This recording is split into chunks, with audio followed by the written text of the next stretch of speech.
오늘 우리에게 주시는 하나님의 말씀은 신약성경 로마서 13장 11절부터 14절 말씀입니다. 또한 너희가 이 시기를 알거니와 자다가 깰 때가 벌써 되었으니 이는 이제 우리의 구원이 처음 믿을 때보다 가까웠음이라. 밤이 깊고 낮이 가까이 왔으니 그러므로 우리가 어둠의 일을 벗고 빛의 갑옷을 입자. 낮에와 같이 단정히 행하고 방탕하거나 술을 취하지 말며 음란하거나 호색하지 말며 다투거나 시기하지 말고 오직 주 예수 그리스도로 옷 입고 정욕을 위하여 육신의 일을 도모하지 말라. 꼬마가 난생 처음 태어나서 처음 결혼식에 참석을 해서 이것저것 궁금한 것을 아빠에게 물어보았습니다. 하얀 흰색 드레스를 입고 있는 그 신부를 보고 아이가 궁금해서 물어보았습니다. 아빠, 저 신부는 왜 저렇게 하얀색 드레스를 입고 있어? 아빠가 대답을 합니다. 그건 말이야, 저 신부의 마음이 눈처럼 하얗고 또 깨끗하고 순결하기 때문에 저렇게 하얀색 옷을 입은 것이란다 라고 답해 주었습니다. 그러니까 그 꼬마아이도 이해하겠다는 듯이 수긍을 하고 고개를 끄덕였습니다. 그리고 잠시 후에 다시 아이가 아빠에게 묻습니다. 그런데 아빠, 저 신랑은 왜 저렇게 검은색 옷을 입고 있어? 저 아저씨의 마음은 시커먼 것 맞지? 라고 물어보았다라는 것이죠. 오늘 까마도 입고 오신 분들 네. 오늘은 우리 일상의 영성 또 두 번째 시간으로 옷의 영성에 관해서 생각을 해보겠습니다. 우리가 인생을 살아가는 데 있어서 꼭 필요한 세 가지 기본 요소를 의식주라고 부릅니다. 그래서 우리의 삶을 돌아보면 늘 우리는 의식주의 문제로 걱정하고 또 고민하며 살아가죠. 그래서 오늘은 무엇을 입을까, 또 무엇을 먹을까, 또 어디서 잠잘 것인가 하는 문제로 고민을 하기도 하고 걱정을 하며 살아가기도 합니다. 흥미로운 것은 오늘 우리뿐만 아니라 2000년 전 사람들도 똑같은 고민을 하며 살았다는 것이죠. 그래서 예수님께서 이렇게 말씀하셨잖아요. 너희들은 몸을 위하여서 무엇을 입을까 염려하지 말라.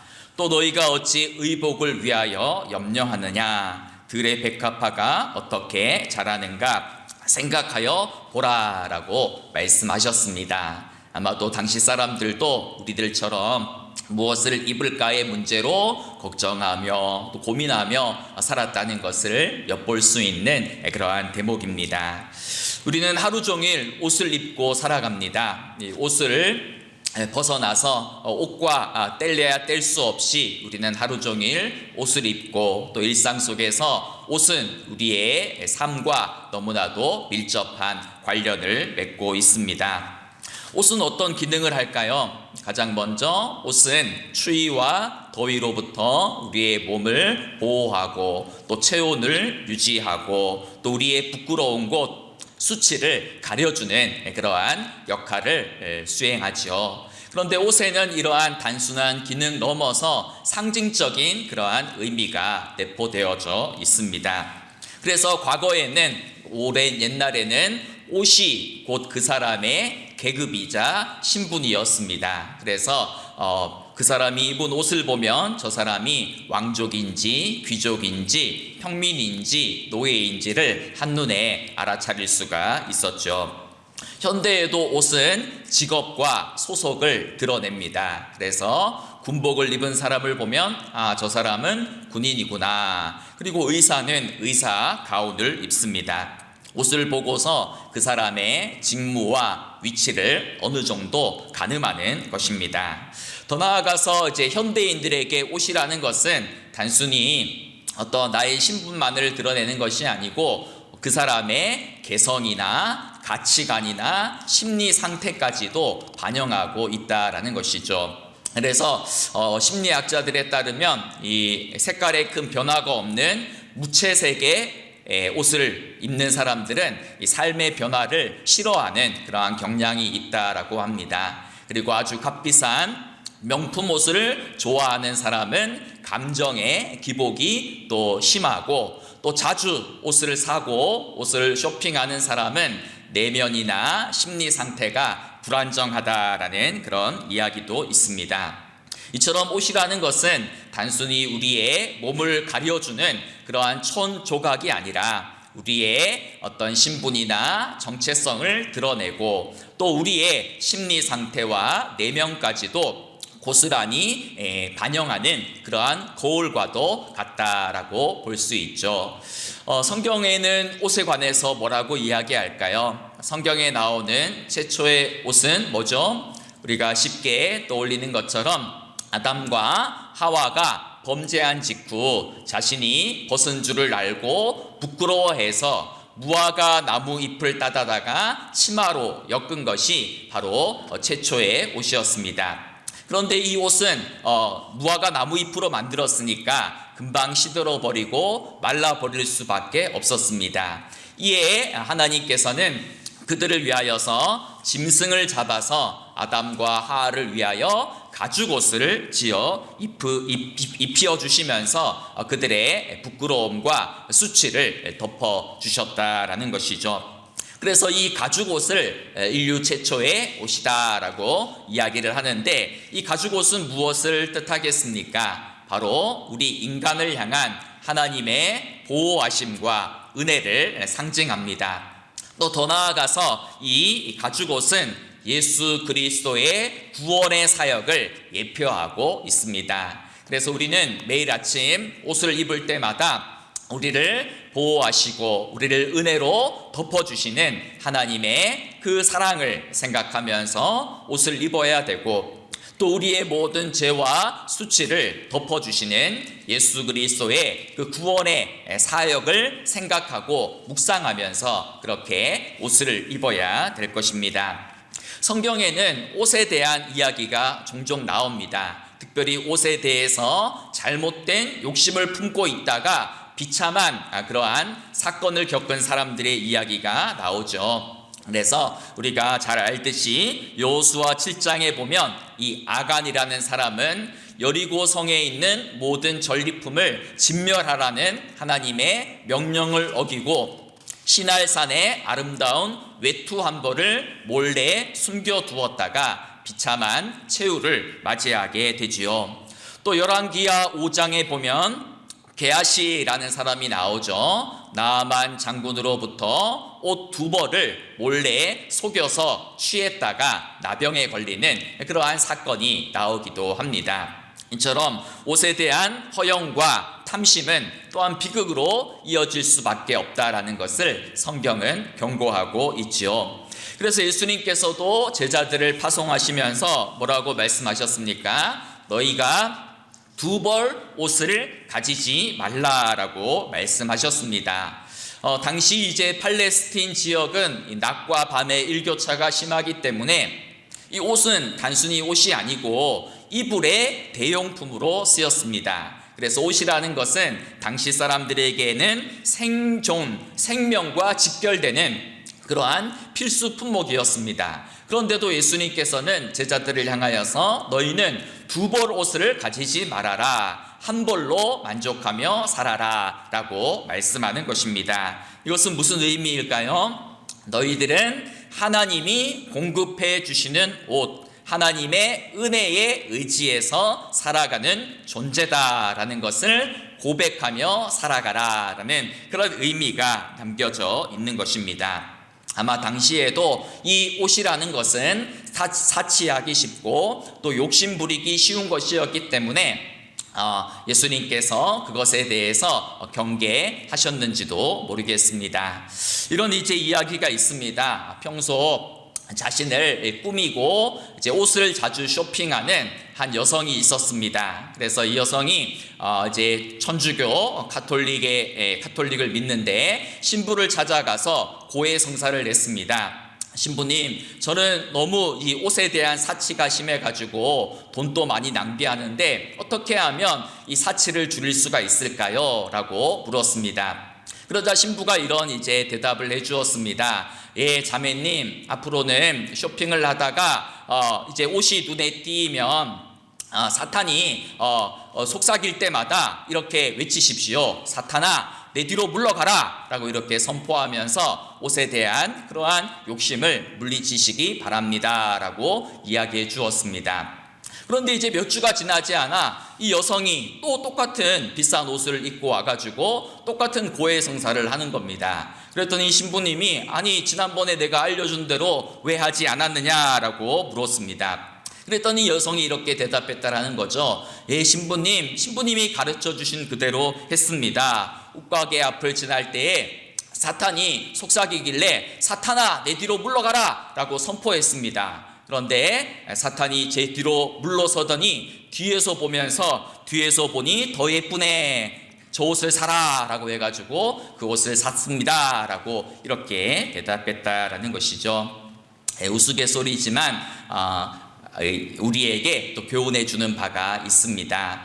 예수님은 산상수훈을 통하여서 무엇을 입을까의 문제에 대해서 말씀하시죠. 특별히 이 유진 피터슨이라는 그러한 영성학자가 우리에게 익숙한 무엇을 입을까의 문제를 성경을 이렇게 다시 번역을 했습니다. 너희가 하나님께만 예배하는 삶을 살기로 결심하면 식탁에 무엇이 오르고 옷장에 있는 옷들이 유행에 맞는지 따위로 안달하며 설치지 않게 된다. 너희 삶은 뱃속에 넣는 음식이 전부가 아니며 너희의 겉모습도 옷에 걸치는 옷이 전부가 아니다. 거울 앞에서 설친다고 해서 키가 단 1cm라도 커진 사람이 있더냐. 옷을 볼 것이 아니라 들판에 나가 들꽃을 보아라. 들꽃은 절대로 치장하거나 옷을 사들이는 법이 없지만 너희는 여태 그런 색깔이나 디자인을 본 적이 있느냐? 이 나라의 남녀 베스트 드레서 10명이라도 그 옆에 서면 초라해 보인다라고 이렇게 성경을 번역하며 현대인의 언어로 우리들에게 교훈해 주고 있습니다. 무슨 말입니까? 예수님은 이 일상에 꼭 필요한 의복의 그러한 문제를 허영이나 사치의 관점으로 보지도 말고 걱정과 염려의 관점으로도 보지 말고 이 너희 옷을 입고 또 옷을 바라볼 때마다 하나님의 돌보심과 공급하심과 하나님의 은혜를 떠올리면서 옷을 입으라라고 말씀하는 것이죠. 여러분은 들판에 핀 꽃들도 입히시는 그 주님의 은혜와 또 돌보심에 의지해서 하루하루 살아가고 계십니까? 아니면 매일마다 무엇을 입을까 하는 문제로 걱정하며 근심 속에서 살아가십니까? 오늘 하나님께서는 우리 모두를 향하여서 야 너희들 무엇을 입을까의 문제로 걱정하지 말고 예수 그리스도로 옷 입는 삶을 살아라 라고 말씀하고 계십니다. 그래서 오늘 로마서 13장 12절부터 14절 말씀을 보면 밤이 깊고 낮이 가까이 왔으니 그러므로 우리가 어둠의 일을 벗고 빛의 갑옷을 입자. 낮에와 같이 단정히 행하고 방탕하거나 술 취하지 말며 음란하거나 호색하지 말며 다투거나 시기하지 말고 오직 주 예수 그리스도로 옷 입고 정욕을 위하여 육신의 일을 도모하지 말라 말씀하고 있습니다. 무슨 말입니까? 사도 바울은 구원받은 성도의 삶을 옷 입는 행위에 비유하고 있습니다. 이제 구원의 때가 가까이 왔으니 하나님의 구원의 낮이 가까이 왔으니 어둠에 속한 모든 일들을 벗어버리고 빛의 갑옷을 입어라. 예수 그리스도로 옷 입으라 라고 말씀하고 있는 것이죠. 전쟁에 나가는데 자다가 잠옷을 입고 전쟁터에 나가는 군인은 없습니다. 낮이 다가오고 있다면 새벽이 밝아오고 있다면 어둠에 속한 모든 일들을 우리의 모든 어둠의 일들을 벗어버리고 빛의 갑옷인 예수 그리스도로 옷 입어야 한다라는 것이죠.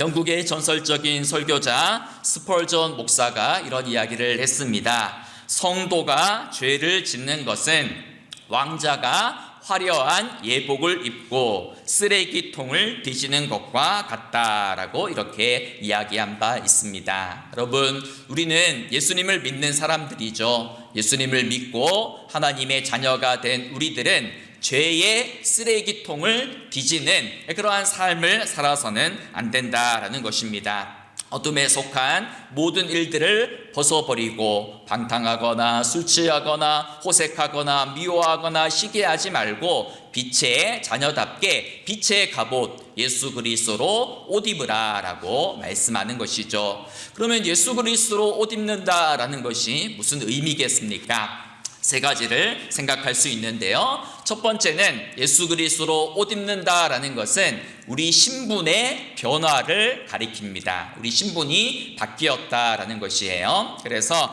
나의 옛사람이 죽고 새 사람이 되었다라는 것입니다.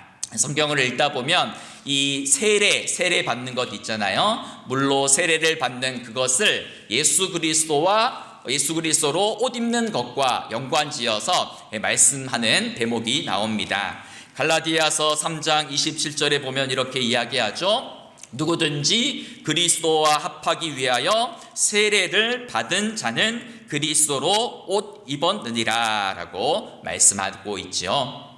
세례라는 것은 옛사람이 죽고 새로운 사람으로 거듭났다라는 그러한 징표인데 이것을 예수 그리스도로 라고 표현을 한 것입니다. 그래서 그리스도로 옷 입는 것은 우리 모두가 새로운 사람, 거듭난 사람, 하나님의 백성, 자녀가 되었다라는 것을 나타내고 드러내는 것입니다. 둘째로 예수 그리스도로 옷 입는다라는 이 말은 우리의 성품이 변화되는 것을 가리킵니다. 즉 예수 그리스도의 성품을 나의 인격으로 삼는 것을 가리키는 것이죠. 그리스도로 옷 입은 자는 어떻게 살아야 됩니까? 그리스도처럼 말하고 그리스도처럼 행동해야 된다라는 것입니다. 군복을 입으면 군인답게 행동해야 되는 것처럼 예수님을 믿으면 예수님을 믿는 사람답게 말하고 행동하고 살아가야 된다라는 것이죠. 예수 그리스도로 옷 입으면 세상 사람들은 누구를 보는 겁니까? 우리를 보는 것이 아니고 예수 그리스도를 보는 것입니다. 저 예수 믿는 사람, 야 저렇게 행동하면서 저 무슨 교회 다닌다고 말할 수 있어? 라는 소리를 들어서는 안 되는 것이죠. 그래서 우리는 예수 그리스도로 옷 입었기 때문에 모든 어둠에 속한 일들을 다 벗어버리고 골로새서 3장 12절 말씀처럼 긍휼과 자비와 겸손과 온유와 오래 참음을 옷 입고 예수 믿는 사람답게 예수님의 성품을 나의 인격으로 삼고 살아가야 된다라는 것이죠. 셋째는 예수 그리스도로 옷 입는다라는 말은 우리의 행실의 변화를 가리킵니다. 즉 우리의 행실이 바르고 선하고 옳은 착한 행실의 삶을 살아야 된다라는 것이죠. 그래서 요한계시록 19장 8절에 보면 이런 말씀이 있죠. 그에게 빛나고 깨끗한 세마포 옷을 입도록 허락하셨으니 이 세마포 옷은 성도들의 옳은 행실이라 이야기합니다. 우리가 하나님 나라 가서 깨끗한 빛나는 세마포 옷을 입게 될 텐데 그것이 상징하는 바가 바로 성도들의 옳은 행실이다, 바른 행실이다 라고 말씀하는 것이죠. 그래서 우리는 거울 앞에 서서 어떤 옷을 입을까, 어떻게 나를 꾸밀까 그것을 생각하는 것이 아니고 어떻게 올바르고 바른 삶을 살아갈 것인가 그것을 고민하고 기도해야 된다라는 것입니다. 디모데전서 2장에서도 이렇게 교훈하죠. 여자들도 단정하게 옷을 입으며 값진 옷으로 하지 말고 오직 선행으로 하기를 원하노라. 이것이 하나님을 경외해야 한다 하는 자들에게 마땅한 것이니라 라고 그렇게 말씀하고 있습니다. 유행을 따라서 옷을 골라 입는데 마음을 빼앗기는 것이 아니고 선하고 착한 행실을 통하여서 하나님께 영광 돌리는 삶, 그 사람이 진짜 하나님을 사랑하고 경외하는 사람이다 라고 말씀해 주는 것이죠. 정리를 하면 예수 그리스도로 옷 입는다라는 것은 세 가지의 변화를 의미합니다. 우리 신분의 변화, 우리 성품의 변화, 우리 행실의 변화를 통하여서 하나님의 영광을 드러내는 삶이 바로 예수 그리스도로 옷 입는다라는 말의 의미이다라는 것이죠. 여러분, 우리가 성경을 읽다 보면 마태복음 22장에 보면 천국 혼인잔치의 비유가 등장합니다. 그 이야기에 보면 잔치의 초대를 받았으나 예복을 입지 않은 사람은 바깥 어두운 데로 쫓겨난다라는 그러한 이야기가 나오죠. 우리도 마지막 날 하나님 나라의 천국에 들어갈 때에 우리가 예복을 입고 있지 않으면 그 천국에서 쫓겨날 수밖에 없다라고 이야기하는 것입니다. 그러면 이때 필요한 예복이 무엇이겠습니까? 이 예복이 바로 예수 그리스도로 옷 입는 것을 가리킵니다. 그래서 이것을 가리키는 예복이라는 것은 예수님을 나의 삶의 주인으로 영접하고 고백하면서 나의 옛사람이 죽고 새 사람으로 거듭나서 예수님을 믿음으로 그분의 믿음의 의롭다함을 받는 것, 그것이 예복이 가리키는 것이죠. 그런데 동시에 예수 그리스도로 옷 입는다라는 것은 그 믿음으로 말미암아 얻게 된 예수 그리스도의 의에 합당한 믿음의 삶의 열매를 맺는 것을 또 가리키고 있습니다.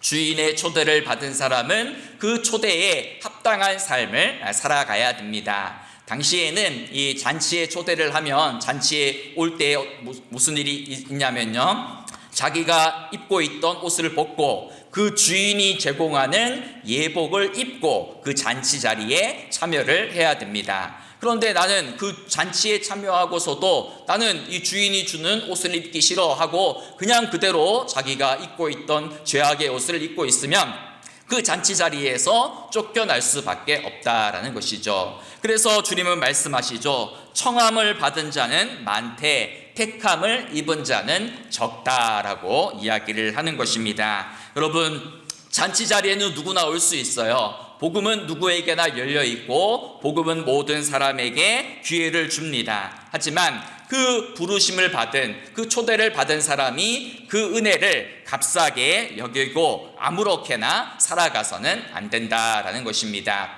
예수님을 믿는다고 해서, 교회에 나온다고 해서 다 천국에 들어간다라는 말이 아니다라는 것이죠. 그래서 우리가 믿음을 가지고 예수님을 믿는다라는 것은 그 믿음에 합당한 또한 삶을 살아가는 것을 의미한다라는 그러한 뜻입니다.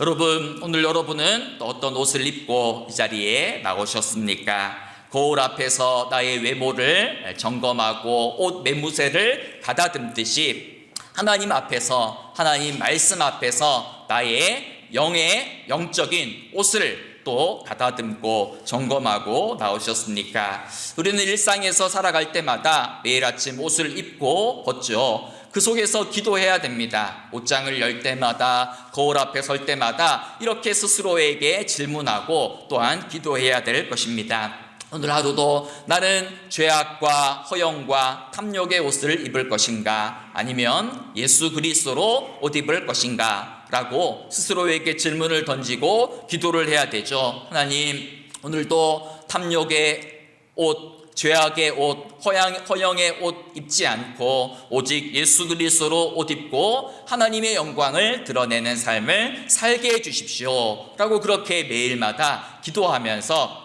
옷을 입는 우리 모두가 되어야 되는 것입니다. 예수 그리스도로 옷 입은 사람, 우리가 세상에 나아갈 때에 사람들은 우리를 보는 것이 아니라 그리스도를 봅니다. 그렇기 때문에 우리는 그리스도를 믿는 자답게 말하고 행동하고 온유한 성품을 가지고 바른 인격을 가지고 세상 속에서 예수님을 드러내며 살아가는 삶을 살아가야 되는 것입니다. 오늘 말씀을 기억하시면서 여러분의 일상 속에서 내 삶의 모든 어둠의 일들을 벗어버리고 빛의 갑옷인 예수 그리스도로 옷 입고 날마다 깨끗하고 단장한 옷을 입으며 하나님의 영광을 드러내는 복된 삶을 살아가는 우리 광덕교회의 모든 성도님들이 되시기를 소망하며 축복합니다.